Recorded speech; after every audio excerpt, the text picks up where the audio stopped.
Diante do túmulo da esposa, um bilionário em cadeira de rodas tentava sobreviver ao próprio luto. Até que um menino pobre, morador de rua, se aproximou em silêncio. Com um papel amassado na mão, ele disse: "Moço, você pode ler isso para mim?" Quando o homem começou a ler, seu rosto perdeu a cor. O que estava escrito naquele bilhete conectava duas dores, dois abandonos e um destino que jamais deveria ter se cruzado ali. Antes da história, inscreva-se no nosso canal. Nós damos vida às lembranças e vozes que nunca tiveram espaço, mas que carregam a sabedoria de uma vida inteira. Vou te contar essa história emocionante do início. Gabriel Mendes, um homem de cadeira de rodas que tinha tudo: mansões, carros importados, empresas espalhadas pelo Brasil inteiro. Era um dos bilionários mais respeitados de São Paulo. Mas naquele sábado de tarde, parado diante do túmulo de mármore branco da esposa, ele se sentia o homem mais pobre do mundo. Fazia 2 anos que Mariana tinha partido, e Gabriel não conseguia seguir em frente. Visitava o cemitério toda semana, sempre sozinho com sua cadeira de rodas, sempre em silêncio. Não chorava mais. Apenas ficava ali, olhando o nome dela gravado na pedra fria, tentando sentir algo além do vazio. Foi quando ouviu o barulho, latinhas batendo dentro de um saco plástico. Gabriel virou a cabeça e viu um menino magro, sujo, descalço, catando latas entre as lápides. Devia ter uns 12 anos, talvez menos. Cabelo bagunçado, roupa rasgada, olhos fundos de quem dormia mal e comia pior. O menino percebeu que estava sendo observado. Parou. Ficou parado também, segurando o saco de latas como se fosse um escudo. Os dois se encararam por alguns segundos. Então o garoto deu um passo à frente, depois outro, e mais outro, até ficar bem perto de Gabriel. Sem dizer nada, enfiou a mão suja no bolso da bermuda rasgada e tirou um papel todo amassado, manchado, quase se desfazendo nas dobras. Estendeu para Gabriel com as 2 mãos, como quem entrega algo sagrado. "Moço, você pode ler isso para mim?" A voz era fina, meio rouca. Os olhos, apesar de cansados, tinham uma esperança estranha, uma esperança que doía de ver. Gabriel pegou o papel. Estava sujo, cheirava a mofo. As letras estavam borradas, escritas à mão, com caneta azul que já estava sumindo. Ele começou a ler em silêncio. "Luan, meu filho, se você está lendo isso, é porque eu não voltei. Desculpa, meu amor. Eu tentei tanto. Deixei você no orfanato porque eu precisava trabalhar longe, mas ia buscar você logo. Prometi, lembra? Mas a vida não deixou. Se alguém encontrar este bilhete, por favor, leve meu menino para um desses endereços. Rua das Acácias, 428, Vila Santana, São Paulo. Ou procure a vizinha da Casa Amarela na mesma rua. Luan, você sempre foi minha luz. Mamãe te ama mais que tudo. Perdoa eu ter te deixado. Você merecia mais. Com todo o meu amor, Helena." Gabriel sentiu um aperto no peito. Aquilo era pesado demais. Tocou em feridas que ele tinha tentado esconder debaixo de reuniões, contratos e compromissos vazios. Ele olhou para o menino. Luan. O garoto estava esperando, ansioso. "E aí, moço? O que está escrito?" Gabriel respirou fundo. Sentiu a garganta apertar. E então mentiu. "Eu não sei ler muito bem, garoto, desculpa." Luan piscou, confuso. Depois deu um sorriso torto, meio sem graça. "Ah, tudo bem. Valeu mesmo assim." Pegou o papel de volta com cuidado, guardou no bolso, pegou o saco de latas e saiu andando devagar entre os túmulos, sumindo entre as árvores. Gabriel ficou parado, olhando o menino ir embora. E pela primeira vez em 2 anos, sentiu algo diferente do vazio. Sentiu vergonha. Nos dias seguintes, Gabriel tentou voltar à rotina. Reuniões no escritório de vidro na Avenida Paulista. Jantares com empresários. Telefonemas intermináveis. Tudo funcionando no piloto automático. Mas o bilhete não saía da cabeça dele. Rua das Acácias, 428, Vila Santana. Ele escreveu o endereço no celular. Apagou. Escreveu de novo. Apagou outra vez. À noite, sozinho naquela mansão enorme em Alphaville, Ele se pegou pensando no menino. Luan, 12 anos, sozinho, catando lata num cemitério, carregando um bilhete da mãe que ele nem sabia ler. E Gabriel, o que ele estava carregando? Luto, solidão, culpa. Ele olhou ao redor. Sala gigante, móveis caros, silêncio pesado. Nada daquilo significava nada. Na quarta-feira, Gabriel cancelou todas as reuniões. Vestiu uma roupa simples, pediu para o motorista pegar o carro e foi direto para o cemitério. Luan estava lá, no mesmo canto, catando latas. Quando viu Gabriel, o menino levantou a cabeça surpreso. Opa, moço, e aí? Gabriel sorriu sem jeito. E aí, Luan? Posso conversar com você? O menino sentou num banquinho de concreto perto de uma árvore. Gabriel comprou 2 sucos e um pão de queijo numa vendinha ali perto. Luan comeu como se não comesse há dias. Provavelmente não comia mesmo. Você mora onde, Luan? Eu? Eu durmo por aí. Tem uns lugares. E sua família? Luan deu de ombros. Nunca conheci direito. Fui deixado num orfanato quando era pequeno. Fiquei por um tempo, mas depois eu fugi. Daí eu fiquei sozinho. Achei esse bilhete no meio das minhas coisas. Acho que é da minha mãe. Ou pelo menos eu quero que seja. Gabriel sentiu o coração apertar de novo. Você quer saber o que está escrito ali? Luan abaixou a cabeça. Quero, mas tenho medo também. Medo de quê? De ser ruim, de não ser dela, de sei lá, de descobrir que ninguém nunca me quis de verdade. Gabriel respirou fundo e dessa vez não mentiu. Luan, eu li o bilhete. E posso te dizer uma coisa. Sua mãe te amava muito, muito mesmo. O nome dela era Helena. E ela escreveu isso porque não conseguiu voltar para você. Mas ela deixou um endereço. Quer ir lá comigo? Luan levantou os olhos, brilhando de lágrimas. Sério, sério. Eles foram no carro de Gabriel com seu motorista.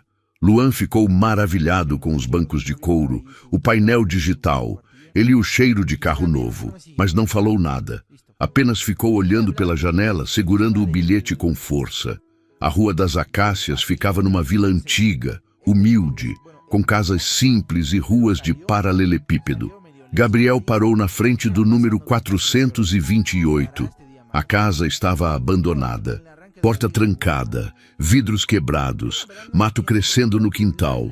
Luan desceu do carro devagar. Ficou olhando para a casa como se estivesse olhando para um fantasma. Era aqui. De repente, uma senhora idosa apareceu na casa ao lado. A casa amarela. Posso ajudar? Gabriel se aproximou. Bom dia, senhora. A gente está procurando informações sobre quem morava aqui. Uma mulher chamada Helena. A senhora franziu a testa. Depois, olhou para Luan e arregalou os olhos. Meu Deus, você é o Luan? O menino deu um passo para trás, assustado. Eu sou. A senhora levou a mão à boca. Você era bebê quando sua mãe te deixou aqui. Eu lembro. Helena era minha vizinha. Ela trabalhava longe, precisava juntar dinheiro. Deixou você no orfanato e você sumiu. Gabriel perguntou. E a Helena? A senhora suspirou fundo. Helena faleceu faz uns 7 anos. Teve um acidente de ônibus voltando do trabalho. Pobre moça. Nunca conseguiu buscar o filho. Luan soltou o bilhete. O papel caiu no chão. E ele caiu junto, de joelhos, chorando. Foi a primeira vez que Gabriel viu o menino chorar de verdade. E foi a primeira vez, desde a partida de Mariana, que Gabriel também chorou de verdade. Ele chegou à cadeira de rodas ao lado de Luan e o abraçou. Forte, como se estivesse abraçando a própria dor. A senhora limpou as lágrimas e disse: ela foi enterrada no cemitério da vila. Vou buscar uma coisa. Esperem aqui. Ela voltou alguns minutos depois com uma caixinha de sapato empoeirada. Helena deixou isso guardado comigo antes de ir embora. Disse que era do Luan. Nunca soube como te encontrar, mas agora acho que é hora de você ter. Luan pegou a caixa com as mãos trêmulas. Abriu ali mesmo, no meio da rua. Dentro tinha fotos. Uma mulher jovem, bonita, segurando um bebê no colo, sorrindo. Tinha uma certidão de nascimento. Tinha uma agenda velha com anotações. E no fundo, enrolado num pano, tinha um maço de dinheiro. Não muito, mas o suficiente para mostrar que ela estava juntando para buscar o filho. Luan segurou uma das fotos contra o peito e chorou mais ainda. Gabriel também. Eles foram direto para o cemitério da vila. A senhora deu o número do túmulo. Era simples, apenas uma cruz de concreto e uma plaquinha de metal com o nome Helena Santos de Lima. Luan ficou parado na frente do túmulo, sem falar nada, apenas olhando. Depois se ajoelhou e tocou o nome com a ponta dos dedos. Oi, mãe, sou eu, o Luan. Eu recebi seu bilhete e vim te ver. Ele tirou do bolso aquele papel amassado e colocou em cima da lápide. Você não precisava pedir desculpa. Eu sei que você tentou. Eu sei. Gabriel ficou ao lado dele em silêncio e pela primeira vez em muito tempo sentiu que estava exatamente onde deveria estar. Se você está gostando da história, se inscreve no canal e se prepara para esse final emocionante. Naquela noite, Gabriel levou Luan para sua casa, a mansão gigante e adaptada em Alphaville. Luan ficou boquiaberto. Moço, você mora sozinho aqui? Moro, mas é enorme. Pois é. Enorme e vazia. Luan tomou banho. Gabriel deu roupas limpas para ele. Fizeram um lanche juntos na cozinha. Conversaram, riram. Luan contou histórias da rua. Gabriel contou histórias da empresa. E pela primeira vez em anos, aquela casa pareceu ter vida. Antes de dormir, Luan perguntou: por que você me ajudou? Gabriel pensou um pouco e respondeu com sinceridade: porque eu também passei muito tempo sem ler as coisas importantes da minha vida. E você me lembrou disso. Luan sorriu e dormiu no sofá, abraçado com a caixa da mãe. Gabriel ficou acordado a noite toda, pensando, sentindo, vivendo. Nos meses seguintes, Gabriel cuidou de tudo. Documentos, médico, dentista, escola, roupas. Mas mais importante que isso, ele deu tempo, deu presença, deu atenção. Ele e Luan visitavam o túmulo de Helena toda semana. Levavam flores, limpavam a lápide, conversavam com ela. A senhora da Casa Amarela, Dona Irene, virou amiga dos dois. Trazia cartas antigas que encontrava, fotos, lembranças. Ela contava histórias de Helena e Luan ia juntando os pedaços da própria história. Gabriel cancelou viagens, adiou reuniões, recusou eventos. Pela primeira vez, colocou alguém, na frente dos negócios. E sabe o mais incrível? Ele era mais feliz do que nunca. Luan ria, brincava, estudava, sonhava e devolvia para Gabriel algo que ele achava que tinha perdido para sempre: a vontade de viver. Meses depois, Gabriel deu entrada no processo de adoção. Quando o juiz perguntou por que ele queria adotar Luan, Gabriel respondeu: porque ele me ensinou a ler. Não palavras, mas sentimentos, dor, esperança, amor.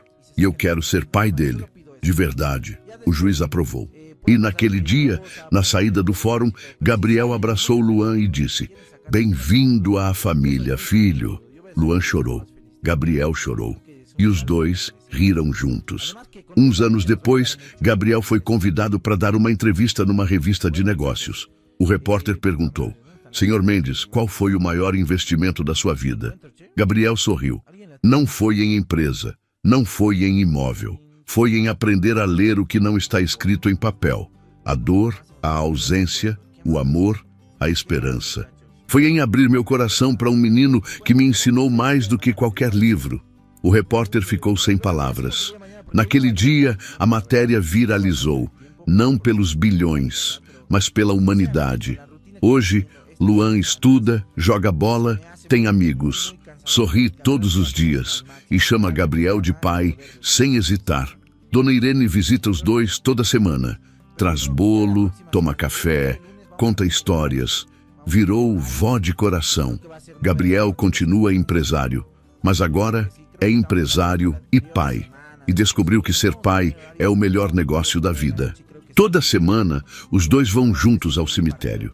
Visitam Helena e Gabriel visita Mariana. E os dois conversam com elas. Porque agora, finalmente, Gabriel entende. O amor não termina. Ele só muda de forma. E aquele bilhete amassado, Gabriel mandou emoldurar. Está na parede do escritório dele, em casa, para nunca esquecer. para lembrar que às vezes a gente precisa parar, ler, sentir e se envolver, porque o maior investimento da vida não está no banco, está no coração. Se essa história te tocou, se inscreve no canal, deixa aqui nos comentários de qual cidade você é e o que achou dessa história. Até a próxima história. Quería hablar de el tema del patito, bebés. No sé, este fin de... Bueno, entró, pero salió, ¿no? Salió medio lesionadito. ¿Qué estará pasando con Patricio Rodríguez? ¿Llegará este día martes? Tampoco en el arranque de la liga jugó, ¿no? Yo la verdad no entiendo, porque creo que las lesiones del patito vienen arrastrándose desde el anterior año, si no me equivoco. César, por favor, si puedes por favor corregirme eso. No sé si las lesiones del patito están presentes ya desde el anterior año o este año nomás, no me acuerdo, Cuando te di su bebé, ¿qué dice? No me acuerdo bien, Ese se lesiona hasta la pija, dice por aquí, no sé, pero creo que todos esos parones, uno de los más emotivos que yo recuerdo. ¿Qué más? ¿Qué más, muchachos? No me acuerdo más, a ver, pero bueno, lo vamos a hacer el día de mañana, ¿les parece? Lanús, bebé, pero lo hacemos el día de mañana porque hoy no va a alcanzar el tiempo, la verdad. No va a alcanzar el tiempo, perdón por perder tan tarde, la verdad, pero sinceramente con la rutina que estoy teniendo estas semanas, se me hace muy cansador y la verdad estoy aprovechando al máximo tirarme a mi cama y poder descansar, sinceramente. Así que espero que respeten eso, bebés. Pero creo que ya la próxima semana, desde este lunes, vamos a tener horarios. Y creo que va a ser 9 de la noche los streams. Yo creo que sí, creo que estábamos hablando la anterior semana de eso, así que nos vamos a poner horarios que vamos a aprender 9 de la noche y creo que está muy bien y lo vamos a hacer. Obviamente si hay algún partido de por medio y es a las 8 y todo eso, nos vamos a extender y vamos a aprender 10 post partido, o ya sea 11, 10, ¿no? Como vea el horario correspondiente, Contra el Paranaense, partidazo fue, ¿no? En Brasil, esos penales, sí, tremendo. Y cómo nos robaron ese partido también, ¿no?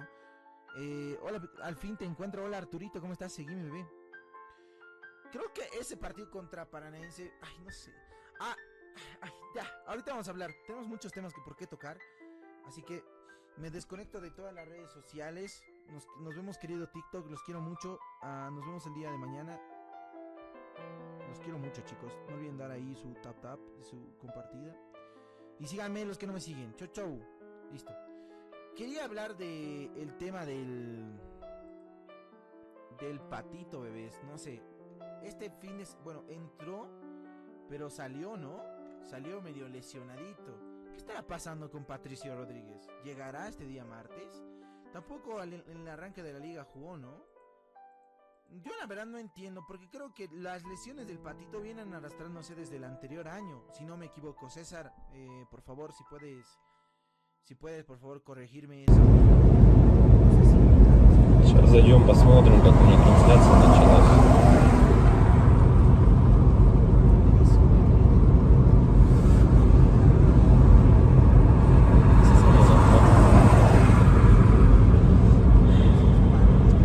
Если вот рассматривать, я говорю, задумываясь о том, что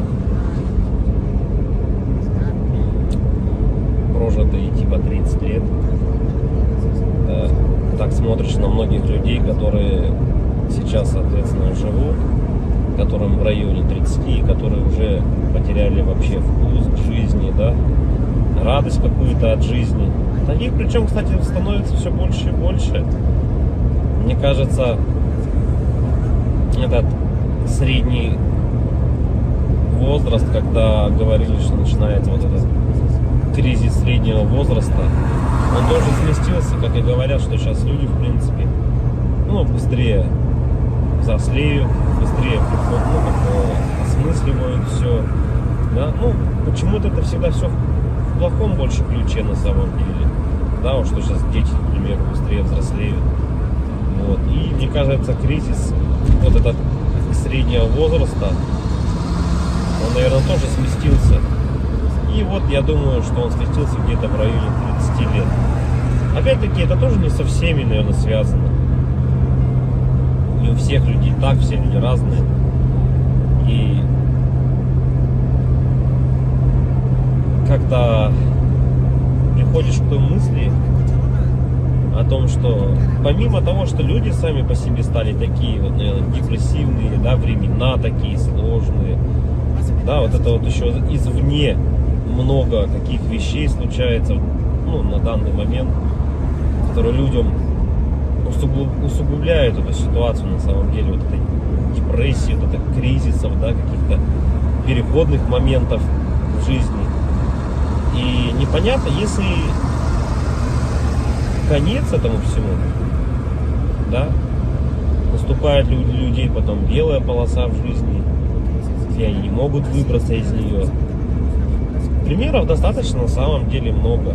К примеру, вот сосед у меня есть такой хороший парень был. И есть, он хороший человек сам по себе. Но вот у него сейчас очень сложные времена такие, как бы дизмораль на него напала. О том, что он не реализовался в своей жизни к 30 годам, что жизнь у него кончена. И не может он выбраться из этой ситуации. Да? Как говорят, если мы говорим, что это мужики такие, да, типа слабые, да, какие-то, ну, безморальные, ну, как бы такие вот, что в основном это случается, наверное, зачастую, может быть, это у мужиков случается в этом возрасте, такой кризис, наверное, да, каких-то неудач в своей жизни, не пришедших ни к чему достойному и хорошему. Но вопрос в том, что это мужики такие, типа слабые, или времена такие стали, что если вот разобраться так, вот, например, возьмем даже с древних времен, когда человеку нужно было добывать пищу самому, да, там убивать мамонтов, мужику стоило там сходить на охоту. Да, на охоту он сходил, кого-то там добыл добычу, принес домой, да, что-то где-то там поделал дома, и все как бы. Ну и это возможно как работа тоже на ежедневной основе, да, была. И как бы мужик в то время считался, но еще воином были, они воинами были, не воевали, да. В любом случае это все такая в основном физическая была работа, типа стратегии именно на добыче пищи какой-то себе. Ну, тут вот требовалось, возможно, какое-то знание, да, тут я не спорю. Но в основном это была физическая работа. Если взять, к примеру, не такие далекие времена, когда там люди вот только выходили из пещер, да, взять даже, допустим, 50 лет назад, 100 лет назад, да, когда люди работали на заводах, и что тогда считалось именно мужиком, да, таким. Разница была, наверное, с нынешними временами в том, что если ты работал, к примеру, на заводе на каком-то, то тебе было этого всего достаточно. То есть ты уходил на завод, отработал свое время, да, пришел домой, какие-то тоже там, может, домашние дела, и, ну, и этого тебе было достаточно на самом деле. Как бы, и все, и заключалась вся суть именно мужчин, ну вот, как бы устроиться главное на завод и работать физически, опять-таки, да, получить какое-то образование, так, ну, как бы среднеспециальное, к примеру, да, какой-нибудь токарь, идти на завод, отработать там 8-12 часов. Ну, это не легкая работа, я не спорю тоже с этим. Но опять-таки, этого зато было достаточно. Человек уходил, он отрабатывал там 12 часов и понимал, что ему будет всего достаточно. Ради этого и была, наверное, главная и основная мотивация. Да? И если перенесемся мы, наверное, в наше время уже, сейчас, на данный момент, то есть люди просто не знают на самом деле, как заработать, как получить жилье, как получить новый автомобиль. То есть способов получения данного результата, его нету как такового. Это говоря о том, что ты будешь ходить на работу по 8, по 12 часов, допустим, сутками там работать, да, ты не заработаешь на машину, заработаешь ты на нее через 5 лет, если ты там не будешь ни пить, ни есть, как бы, да. Ну ладно, если вообще не тратить деньги, то заработаешь год. Ну такого же невозможно, это же только где-то в сказках. С учетом нынешних трат, то есть даже при зарплате какой-то средней, там 100 тысяч рублей, ну где-то 60, где-то 70, где-то 80. Возьмем от 60, наверное, до 120. То есть, к примеру, достижение результата такой, как, к примеру, квартира, недвижка какая-то своя, это кредиты, ипотеки. То есть вот здесь и сейчас ты берешь. И залазя все глубже и глубже, то есть, как сказать, взял ты, к примеру, себе недвижимость, да, в ипотеку, пусть оно будет так. Помимо тех трат, к примеру, помимо этой ипотеки, там, ремонт и так далее, тебе за эти 20 лет нужно и телефоны менять, и одежду менять, и так далее, там, кушать надо. Машины также в этот же момент менять тебе надо. И то есть это кабала на самом деле такая, она дизморальная. И к чему это все? Что же значит мужик в наше время, который ходит на завод, работает 12 часов, а денег у него все равно нету. Как бы добычу он принести уже не может, да? Ну типа он может сходить в лес, но от этого толку особо не будет. И, наверное, сам интернет, во-первых, расфорсил вот это вот все, то, что люди должны зарабатывать какие-то миллионы. Они должны зарабатывать. Это было бы шикарно, если бы каждый зарабатывал. Но каждый по своей сути не может столько зарабатывать, да, потому что не хватит денег, чтобы каждый. А может их и хватит, но никто никому не даст так зарабатывать. И вот возвращаясь, к примеру, к тому, что какая зарплата? 1300, наверное, должна быть в наше время, чтобы как бы себя, наверное, обеспечивать, да? Хорошо. Одному. И кто же тогда мужик в наше время? Типа, что он должен делать? Что он должен выполнять? Как бы, если он ходит на работу, но смысла от этого нету. Ну, как бы он есть, да, у тебя какой-то идет доход, но если его недостаточно.